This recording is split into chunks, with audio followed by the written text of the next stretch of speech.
မင်္ဂလာပါယခုကတော့ဒီ point cloud သင်ခန်းစာနောက်တစ်ခုအဖြစ် filtering လုပ်တာနဲ့ down sampling လုပ်တဲ့ဟာကိုပြမှာဖြစ်ပါတယ်။ဘာဖြစ်လို့ filter လုပ်ရတာလဲဆိုတော့ 3D point cloud data တွေက noise အရင်များတဲ့ခါကျရင်ကျွန်တော်တို့က algorithm ကကင်တွယ်တဲ့အချိန်ကျရင်သူ့ကို complete ဖြစ်ဖို့အချိန်ကြန့်ကြာမယ်ပြီးတော့နော်မှားယွင်းတဲ့ data တွေထွက်လာနိုင်တာပေါ့နော်အဲ့ဒါကြောင့်မို့လို့သူကအသိသေးစားလည်းများတယ် density လည်းအဲ့လိုရှိနေမှာဆိုတော့အဲ့ခါကျတော့ကျွန်တော်တို့က filter လုပ်တာတော့နော် down sample လုပ်တာတော့လုပ်ပြရပါတယ် topic တွေကိုအခု filter လုပ်ရခြင်းပထမရည်ရွယ်ချက်ကိုကျွန်တော်ပြောပြမယ် filter ကသူက noise တွေကိုပြီးတော့ outline တွေကိုသူက short ချဖို့လုပ်တာပါအဲ့ filter လုပ်တဲ့ပုံလေးကို note တစ်ခုရေးမယ်နောက်တစ်ခုကျမှ down sample လုပ်တဲ့ကောင်နော်ဒီကောင်အဲ့ခါကျမှအဲ့ဒီဟာကိုတစ်ခုပြမယ်အခုဒီမှာ filter လုပ်တဲ့ဟာလေးတစ်ချက်ကြည့်အောင်ဒါကတော့ခုနကကျွန်တော်PCL visualize နော်သင်ခန်းစာတွေကဟာပါသူ့ကိုပဲနည်းနည်းပြင်ပြီးရေးလိုက်ကျွန်တော်အစအဆုံးပြင်ရင်ကြာမှာဆိုလို့အဲ့တော့ visualization မလို့ဘူးကျွန်တော် visualization ဖြတ်လိုက်တော့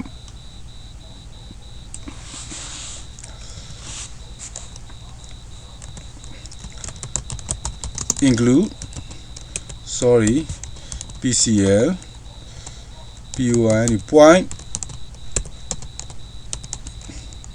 point cloud.h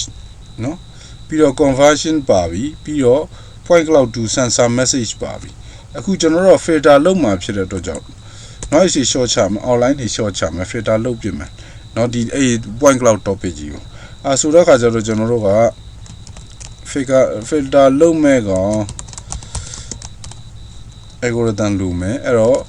PCL filter တွေက statistical outlier removal ဆိုတဲ့ကောင်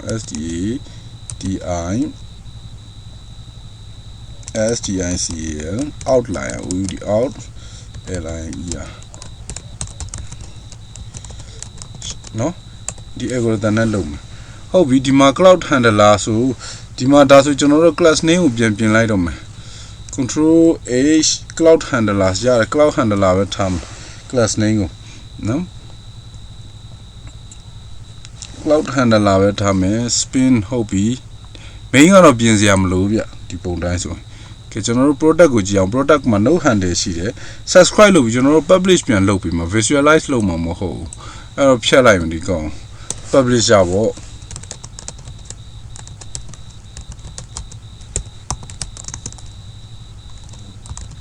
PCL ပတ်ပေါ့နော်အခါကျတော့ class ထဲမှာ product ရပြီကျွန်တော်တို့ public fee မှာ constructor ရေးရအောင် constructor ကဒီခါကျတော့ဒီ initializer မလိုတော့ဘူးဖြတ်လိုက်တော့ point cloud sub ဆိုဒီမှာဒီ timer လည်းမလိုတော့ဘူးဖြတ်ဟောဒီမှာ timer callback ကြီးလည်းမလိုဘူးဖြတ်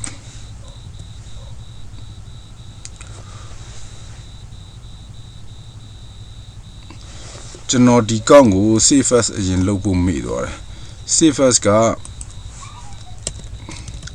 PCL filter.cpp ဆိုပြီးတော့ save as လုပ်နော်အဲ့တော့ခုပြီးပြီဆိုလို့ရှိရင်ဘာကြံသေးလဲဆိုကျွန်တော်ဟုတ်ပြီ subscriber note အတွက်ကြာပြီ subscriber note အတွက် cloud cover ကိုခေါ်မယ်ရပြီ PCL output ကိုပဲ subscribe လုပ်တာနောက်တစ်ခုကကျွန်တော်တို့က publish လုပ်မယ် PCL pub nh.advertise type ကျင်ညာမယ် point cloud 2ဘယ် topic နာမည်သုံးမလဲကျွန်တော်တို့က filter လုပ်မှာဆိုတော့ filter နော်1ဒီကောင်မယ် okay အဲ့ဒါဆိုကျွန်တော်တို့ဒီ callback PCL point cloud ကနေပြီးတော့ point cloud data ရလာရင်ဘာလုပ်မှာလဲ callback ထဲမှာကြည့်အောင်ပါကျွန်တော်တို့ကဒီမှာ PCL point cloud ဆိုပြီးတော့ point cloud တစ်ခုဖန်တီးထားတယ်နောက်တစ်ခုဖန်တီးအောင် filter လုပ်မဲ့ကောင်တော့ဒီကောင်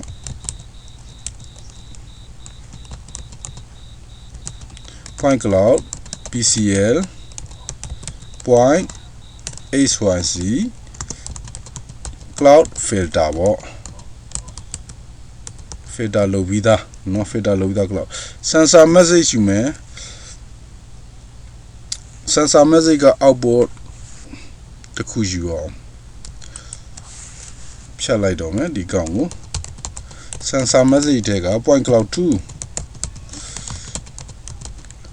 point cloud 2 output ပေါ့ပြီးတော့ copy လုပ်မယ် PCL from ROS message input ကို cloud ထဲကူးထည့်မယ်ကဲခုတော့ကျွန်တော်တို့ filter လုပ်မဲ့ algorithm သုံးရတော့မယ်အဲ့ဒီဟာတော့ကျွန်တော်ရေးပြီခု PCL STADISTICL outlier sorry removal not type ကကျွန်တော်တို့က PCL .8.c ပဲเนาะ static filter ဆိုပြီးတော့တခုဖန်တီးမယ်เนาะကဲပြီးတဲ့အခါကျတော့ကျွန်တော်တို့အဲ့ထဲကို static filter တွေကိုကျွန်တော်တို့ဒီ point cloud ထည့်လိုက်အောင်ခုနကကျွန်တော်တို့ copy ရထားတဲ့ point cloud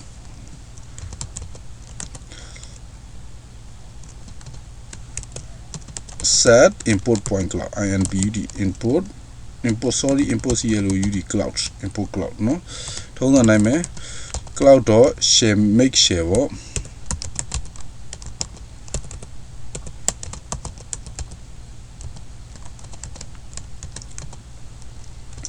ကဲပြီးတဲ့အခါကျတော့ကျွန်တော်နောက်တစ်ခုကတော့threshold ဟုတ်တယ် threshold multiplier မထည့်ခင်မှာ number တော့ never အရင်ထည့်ပြရအောင်မယ် never ဘယ်လိုထည့်လဲဆိုတော့လေဒီကောင်မဲ့ static filter နော် static filter set mean k ဆိုတော့သူက never ထည့်တာနော် never ဆိုတော့ဒါ CV လေးလာဘူးမှပို့ပြီးတော့ဒီ algorithm တွေလေ့လာတာပိုကောင်းမှတင်တယ်ခုခါတော့ basic level မဟုတ်လို့ set standard device multiplier threshold ဖြစ်မယ် DRESH thresh နော်အကောင်က 0.2 sorry အကောင်က 0.2 timeပြီးတဲ့အခါကျမှ static filter FILD က filter ဆိုပြီးတော့ခုနကျွန်တော်တို့လုပ်ထားတဲ့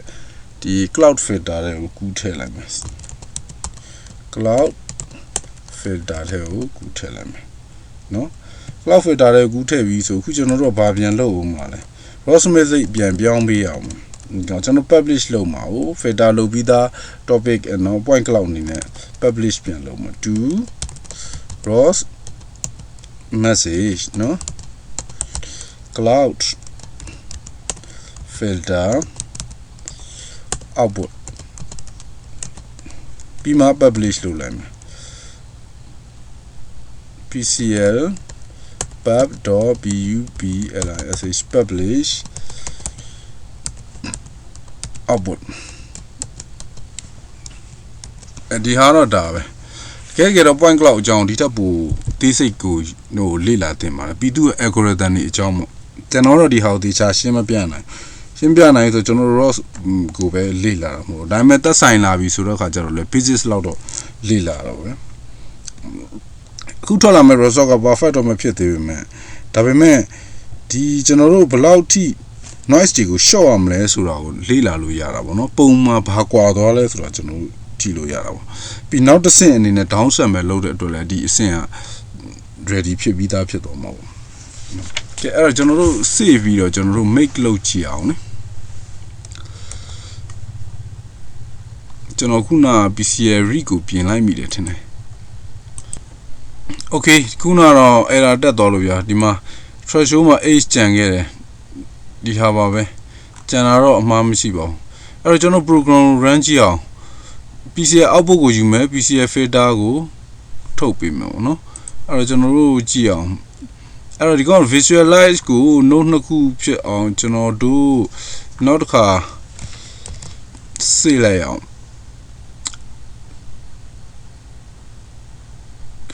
visualize ကိုကျွန်တော်တို့ကဒီကောင်ကို filter visualize လို့နာမည်ပေးလိုက်မယ် filter visualize ဆိုပြီးတော့နောက်တစ်ခုနာမည်ထပ်ပေးမယ် filter ဖြစ်လာတဲ့ကောင်ကိုကြည့်ဖို့ပေါ့အဲ့တော့ PCL output ကိုသူမကြည့်တော့ဘူးဘာကြည့်မလဲ PCL filter ကိုကြည့်အောင်နော် PCL filter ကိုကြည့်အောင် PCL filter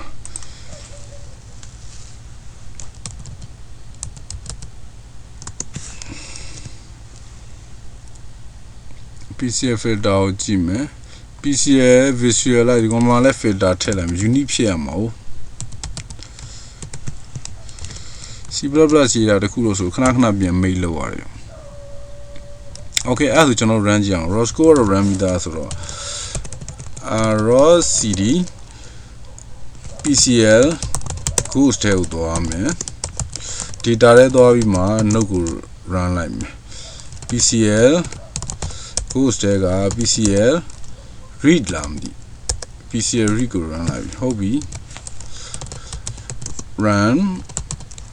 PCL goes တဲ့က PCL visualize ကိုကြည့်အောင်ဟုတ်ပြီ site ချုံလိုက်မယ် PCL visualize ဒီကောင်ပေါ့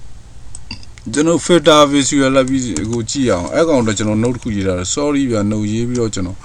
ဟိုmake မလုပ်ရသေးဘူးဟို make links တွေမထည့်ရသေးဘူးအဲ့ကျွန်တော်တို့က PCL filter visualize ဆိုတော့ကျွန်တော်တို့က PCL visualize တခုရှိရကြီးတာဟောဒီမှာ PCL visualize တခုရှိတယ်သူ့ပဲ copy ကူးပြင်လိုက်သင်ခန်းစာတွေကနှီးနေတာလဲခွင့်လွှတ်ပြပါကျွန်တော်ကိုယ်တိုင်လေ့လာရင်းနဲ့မှာဗီဒီယိုမှတ်တမ်းလေးလုပ်တဲ့သဘောမျိုးမို့လို့ချို့ဟာတွေကလည်းမပြည့်စုံမှုတွေရှိနေနိုင်ပါတယ်ဒါပေမဲ့အလျင်မြန်လွယ်ကူတဲ့နည်းကိုပြတာဖြစ်တဲ့အတွက်ကြောင့်လေ့လာတဲ့နေရာမှာအထောက်အကူလေးနည်းနည်းဖြစ်မယ်ကြည့်နေပါတယ် Okay အဲ့ဒါဆိုရင်မိတ်ကြည့်အောင်